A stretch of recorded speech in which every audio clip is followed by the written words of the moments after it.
உங்கள் அனைவருக்கும் மாலை நேர வணக்கத்தை கூறிக்கொண்டு மீண்டும் சாட்டி சிந்தா திரு அன்னை திருத்தல மறை பாடசாலையூடாக சந்திப்பதிலே பெரும் மகிழ்ச்சி அடைகின்றேன். என்றும் வாழும் எல்லாம் வல்ல இரக்க நிறைந்த பிதாவே, இந்த வேளைக்காக உமக்கு நன்றி செலுத்துகிறோம்.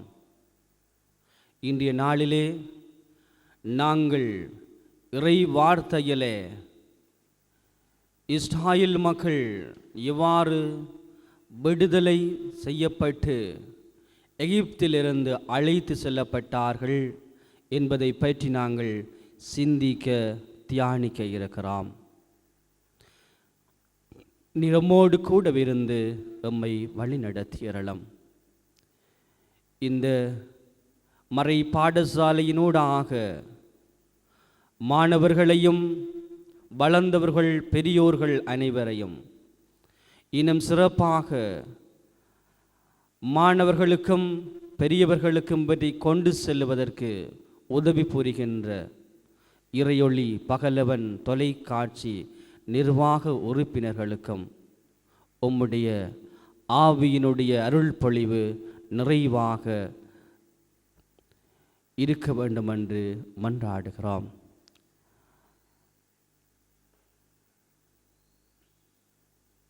அன்புமிக்கவர்களே,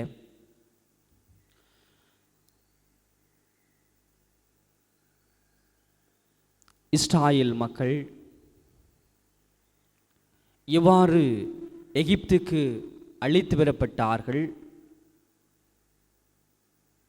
அங்கே அவர்களுடைய இனம் எவ்வாறு பலுகி பெருகப்பட்டது,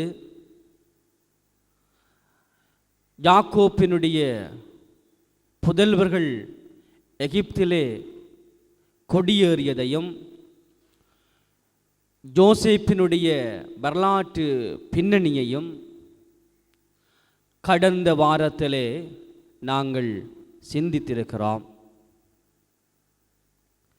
இன்றைய நாளிலே இந்த பழையேற்பாட்டிலே காணப்படுகின்ற இரண்டாவது நூலாகிய விடுதலை பயணம் என்கின்ற நூலை பற்றி நாங்கள் இந்த நூலில் இருக்கின்ற அம்சங்களை பற்றி பார்க்க இருக்கிறோம். அதில் மிக முக்கியமாக எகிப்திலே இஸ்ராயேல் மக்கள் பெரியதொரு இனமாக உருவாக்கப்பட்டார்கள். விடுதலை பயணம் என்பது ஒடுக்கப்பட்ட இஸ்ராயேல் மக்கள் எகிப்து நாட்டிலிருந்து விடுதலை பெற்று மீட்பு வரலாற்றிலே ஒரு முக்கிய கட்டமான ஒரு நிலைக்கு இந்த இஸ்ராயேல் மக்கள் அழைத்து செல்வதை பற்றி இந்த விடுதலை பயணம் சொல்லுகிறது. கடவுள் தாம் முன்வந்து தன்னுடைய மக்கள் அடிமைத்தனத்திலே வாழுகின்றார்கள் என்பதை உணர்ந்த இறைவன் இந்த இஸ்ராயேல் மக்களுடைய தடைகளை அறுத்து விடுதலை நோக்கி அவர்கள் ஒவ்வொருவரையும் அழைத்து செல்வதை இந்த விடுதலை பயண நிகழ்வு காட்டுகிறது.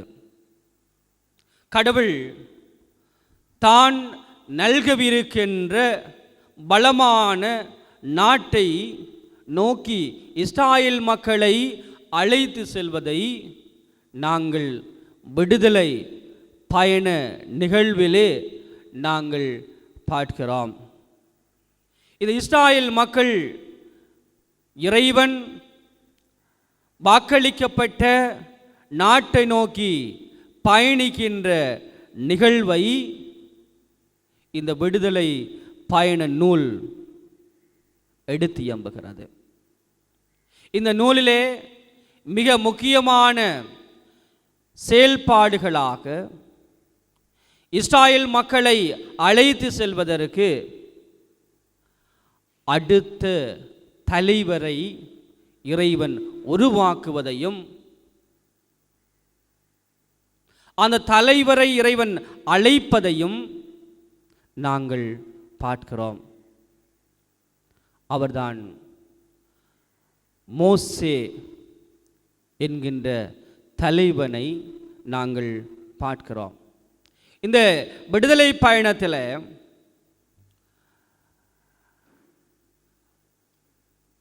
இஸ்ராயேல் மக்களை பாலும் தேனும் பொழிகின்ற கானான் தேசத்திற்கு இறைவன் அழைத்து செல்வதற்கு மோசேயை உருவாக்குகிறார்.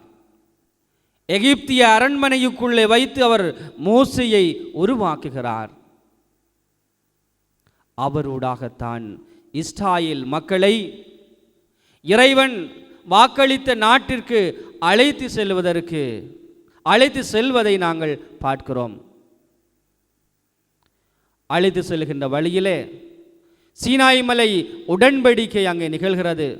இறைவன் 10 கட்டளைகளை இஸ்ராயேல் மக்களுக்கு கொடுக்கிறார். தமது உரிமை சொத்தாக, உரிமை இனமாக அவர்களை தமக்கே உரிய அரச குருத்துவ இனமாக புனிதப்படுத்துவதை இந்த விடுதலை பயண நிகழ்வு காட்டி நிற்கிறது. உடன்படிக்கையை மீறுகிற பொழுது, அவர்கள் இறைவனை விட்டு பிரிந்து செல்லுகிற பொழுது, இறைவன் அவர்களை தண்டித்து தூய்மையாக்கி மீண்டும் ஏற்றுக்கொண்டு இஸ்ராயேல் மக்களை வழிநடத்தி செல்வதை விடுதலை பயண முதலாவது பகுதியிலும், இரண்டாவது பகுதியிலே இஸ்ராயேல் மக்கள் அவருடைய சமய அமைப்புகள் பற்றியும், நெறிமுறைகள் பற்றியும், வழிபாடுகள் பற்றியும், கடவுள் தருகின்ற பல்வேறுபட்ட ஒழுங்கு முறைகளையும் இந்த இரண்டாவது நூல் விடுதலை பயண நூலிலே காட்டப்படுவதை நாங்கள் பார்க்கிறோம். இந்த விடுதலை பயண நூலிலே அதனுடைய முன்னுரையை நாங்கள் எடுத்து பார்க்கிற பொழுது, இஸ்ராயேலர் எகிப்திலே விடுதலை பெற்ற அவர்கள் எவ்வாறு எகிப்திலே அடிமைத்தனமாக அடிமையின் பிள்ளைகளாக இருந்தார்கள் என்பதை பற்றியும், மோசேயினுடைய பிறப்பும் இளமை பருவம் பற்றியும், இறைவன் மோசேயை அழைப்பது பற்றியும், இஸ்ராயேல் மக்களை எகிப்திலே இருந்து அழைத்து வருவதற்காக மோசேயையும் ஆரோனையும் பார்வோனிடம் அனுப்புவதையும், பார்வோனிடம் இஸ்ராயேல் மக்களை இறைவன் அழைத்து வர அவர்களிடம் விடுதலை கேட்பதையும், அதற்கு பிற்பாடு பாஸ்கா விழா கொண்டாடப்பட்டு எகிப்து நின்று இஸ்ராயேல் மக்கள் வெளியேறியதையும், இஸ்ராயேல் மக்களை எகிப்திலிருந்து அனுப்ப மாட்டேன் என்று வைராக்கியத்தோடு இருந்த பார்வோன் அரசனுடைய மனதை இளகச் செய்வதற்காக இறைவன் 10 கொள்ள நோய்களை உருவாக்கி அதனூடாக இஸ்ராயேல் மக்களை எகிப்திலிருந்து அனுப்புவதற்கு பார்வோன் அரசன் இணங்குவதையும், செங்கடல் முதல் சீனாய் வரையிலான பகுதிகளிலே அவர்களுடைய வாழ்க்கை வரலாறுகள் எவ்வாறு இருந்தது என்பது பற்றியும், 10 கட்டளைகளையும், இறைவன் அவர்களோடு செய்து கொண்ட உடன்படிக்கையும், கூடார விழா பற்றியும், வழிபாடுகள் பற்றியும், ஒழுங்கு முறை பற்றியும் இந்த விடுதலை பயண நூலிலே நாங்கள் பார்க்கிறோம். அந்த வகையிலே இந்த எகிப்திலே இஸ்ராயேல் மக்கள் யோசேப்பினுடைய இறுதி காலத்திலே யோசேப்பு கூறிய அந்த இறுதி வார்த்தை, கடவுள் உங்களோடு, ஆபிரகாமினுடைய கடவுள், ஈசாக்கினுடைய கடவுள், யாக்கோப்பினுடைய கடவுள் தான் வாக்களித்த அந்த நாட்டுக்கு உங்களை கூட்டி செல்லுவார் என்பதுதான் இறுதியாக யோசேப்பு உச்சரித்த வார்த்தை. இதனாலேதான் இஸ்ராயலர் ஒரு தனி இனமாக, சுதந்திரம் பெற்ற மக்களாக, இறை மக்கள் குலமாக உருவாக்கப்பட்டதை நாங்கள் பார்க்கிறோம். இந்த இஸ்ராயல் மட்டிலே இறைவன் காட்டிய தனிப்பெரும் அன்பையும் இரக்கத்தையும் நாங்கள் பார்க்கிறோம். அந்த வகையிலே தான் இந்த இஸ்ராயல் மக்கள் எகிப்திய தேசத்திலே வாழ்ந்து கொண்டிருந்த வேளையிலே எகிப்தை ஆண்ட அரசன் இந்த இஸ்ராயல் மக்கள் நாளுக்கு நாள் தங்களுடைய சனத்தொகையை விட அதிகரித்து கொண்டிருக்கிறார்கள், எங்களை விட அவர்கள் பெரியதொரு இனமாக உருவாகி கொண்டிருக்கிறார்கள். ஒரு காலத்திலே அந்நியர்கள் எம்மை நோக்கி படையெடுத்து வருகிற பொழுது அவர்கள் எம்மோடு இணைந்திடுவார், அவர்களோடு இணைந்திடுவார்கள், எம்மோடு போர் புரிய முற்படுவார்கள் என்று சொல்லி அரசன் பயந்தான், அச்சத்திலே நடுங்கினான். இதனாலே தான் இஸ்ராயல் மக்களை அடிமை மக்களாக அவர்களை பார்வோன் அரசன் உருவாக்கினான். அவர்களுக்கு பல துன்பங்களை கொடுத்தான், பல வேதனைகளை கொடுத்தான், பல கஷ்டங்களை கொடுத்தான். கடினமாக அவர்களை போட்டு வதைத்து அவர்களை மனமுடைய செய்தான், மன நோக செய்தான். பல களஞ்சியங்களை கட்டிவித்ததாக ஆண்டவருடைய வார்த்தையிலே நாங்கள் பார்க்கிறோம். மனமுடைந்தவர்கள், விரக்தி அடைந்தவர்கள், துன்பங்களை அனுபவித்தவர்கள், வேதனைகளோடு வாழ்ந்த இந்த இஸ்ராயல் மக்கள் ஆண்டவர் நோக்கி கூக்குரலிடுகிறார்கள். தாங்கள் படுகிற கஷ்டங்களை, துன்பங்களை, வேதனைகளை ஆண்டவர் பாடத்திலே எடுத்து எம்புகிறார்கள். இதன் நிமித்தம்தான் இறைவன் அவர்களுடைய வேதனையை, அழுகை குரலை ஆண்டவர் கேட்கிறார். இன்னும் பல துன்பங்களை அனுபவித்தார்கள், கஷ்டப்பட்டு வேலை செய்தார்கள், வேலை செய்விக்கப்பட்டார்கள். எகிப்தியருடைய ஆண் மகவை பிறக்கிற பொழுது கொலை செய்து விட வேண்டும், பெண்களை இவ்வுலகிலே வாழ விடுங்கள், அவ்வாறு ஏதாவது நடைபெற்றால் ஆண் குழந்தைகளை நைல் நதிகளே தூக்கி எறிந்து விடுங்கள் என்று சொல்லி ஆணை பிறப்பிக்கிறான். மிக கொடூரமான துன்பம், சிசு கொலை. எல்லாவற்றையும் அனுபவித்தவர்கள் இந்த இஸ்ராயல் மக்கள். இதனாலே தான் ஆண்டவர் ஆபிரகாம், ஈசாக்கு, யாக்கோப்பு, சூசைக்கு கொடுத்த அந்த வாக்குறுதியை நிறைவேற்றுவதற்காக, இஸ்ராயல் மக்களை ஒரு இனமாக உருவாக்குவதற்காக, எகிப்திலே இருந்து துன்பப்படுகின்ற, வேதனைப்படுகின்ற மக்களை அழைத்து செல்வதற்காக ஒரு தலைவனை உருவாக்குகிறார். அவர்தான் மோசே என்கின்ற தலைவர். இந்த கொடுமையான துன்பங்கள், வேதனைகள் நிறைந்த அந்த காலத்திலே தான் மோசே அவதரிக்கிறார். செமித்திய இனத்திலே இருந்து உருவாக்கின மோசே, அவருடைய தாய் 3 மாதங்கள்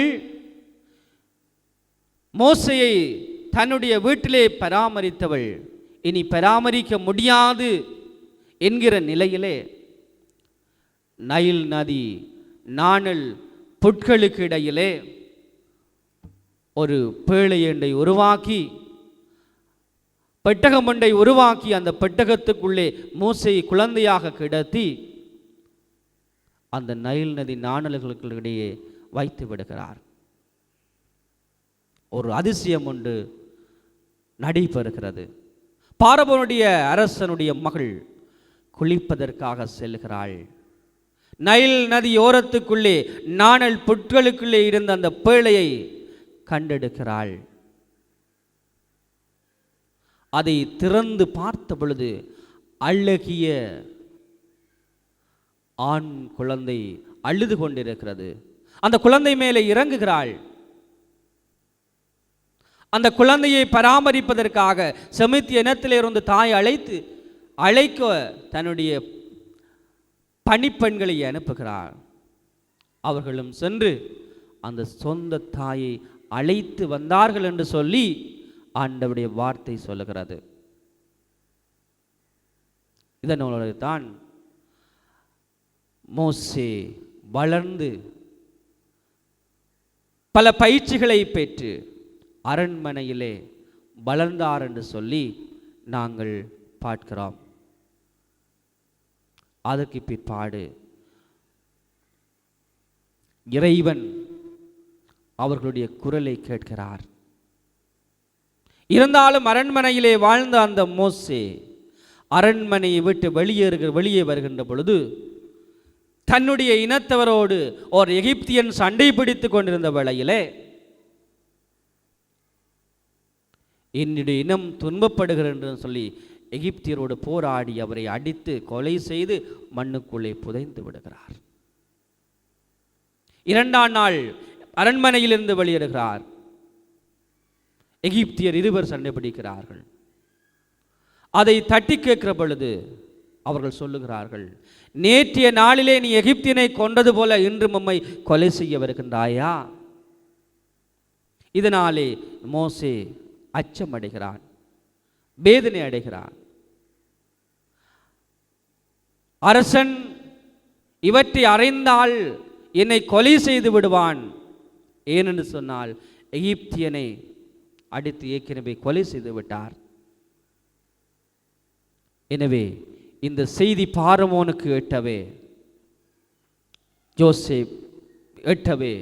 மோசே மிதியான் நாட்டுக்கு தப்பி ஓடுகின்றார்.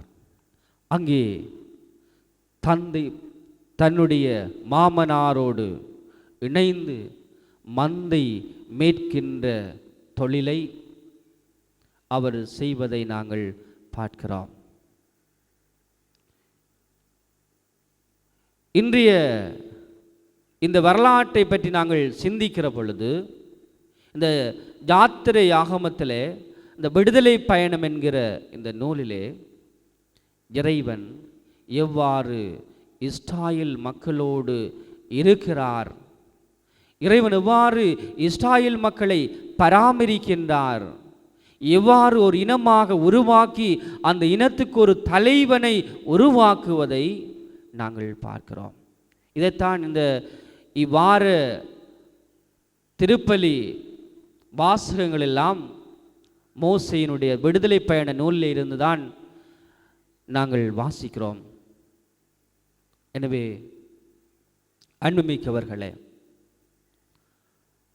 திருமுழுக்கு என்கிற அருட்சாதனை பெற்ற நாங்கள் ஒவ்வொருவரும் கிறிஸ்துவனுடைய மகனாக மகளாக அழைக்கப்பட்டிருக்கிறோம். இதனாலே இறைவன் எங்களோடு கூடவே இருந்து நம்மை பாதுகாக்கிறார், பராமரிக்கிறார் என்பதை நாங்கள் உணர்ந்து கொள்ள வேண்டும்.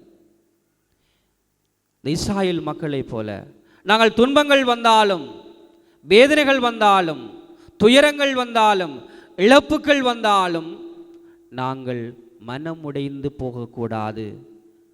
ஏனென்று சொன்னால் இஸ்ராயேல் மக்களை பராமரித்தவர், பாதுகாத்தவர், இனமாக உருவாக்கியவர் எம்மோடு கூடவே இருக்கிறார் என்கிற அந்த மனநிலையை நாங்கள் ஒவ்வொருவரும் கொண்டிருக்க வேண்டும். எனவேதான் துன்பம் வந்தாலும், வேதனைகள் வந்தாலும், கவலைகள் வந்தாலும் அவற்றை ஆண்டவர் பேராலே நாங்கள் ஏற்றுக்கொள்ளுகின்ற மனத்திடத்தையும் சக்தியையும் வல்லமையும் தர வேண்டித்தான் நாங்கள் ஒவ்வொருவரும் செபிக்க வேண்டும். எனவே அன்பார்ந்த மாணவர்களே, பெரியோர்களே, இறைவன் எவ்வாறு இஸ்ராயேல் மக்களை பராமரித்தார், இனமாக உருவாக்கினார், அதே போல எம்மையும் ஒரு இனமாக கிறிஸ்தவர்களாக உருவாக்கி இருக்கிறார். கிறிஸ்து அவனாக, கிறிஸ்து அவளாக எம்மை உருவாக்கி தன்னுடைய அழியாத ஆன்ம முத்திரையை பொறித்திருக்கிறார் என்பதை நாங்கள் உணர்வோம். அதன்படி எங்களுடைய வாழ்க்கையை நாங்கள் அமைத்து கொள்ளுவோம்.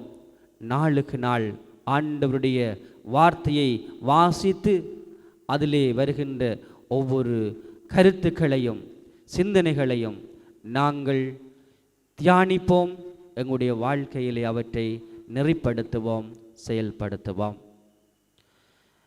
என்றும் வாழும் எல்லாம் வல்ல இரக்க நிறைந்த பிதாவே,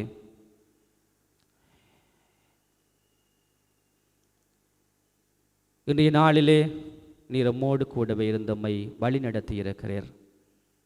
உம்முடைய இறை வார்த்தையினூடாக இஸ்ராயேல் மக்கள்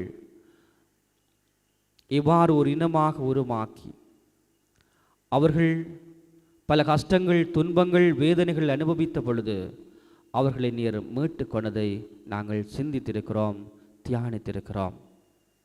அவற்றை எங்களுடைய வாழ்வாக்கி வாழ எமக்கு உம்முடைய அருளை நிறைவாக பொழிந்தருளும். ஆமேன். தந்தை, மகன், தூய ஆவியானவரின் பெயராலே ஆமேன். மீண்டும் உங்களிடம் சந்திக்கும் வரை விடைபெற்றுக் கொள்கிறேன். நன்றி.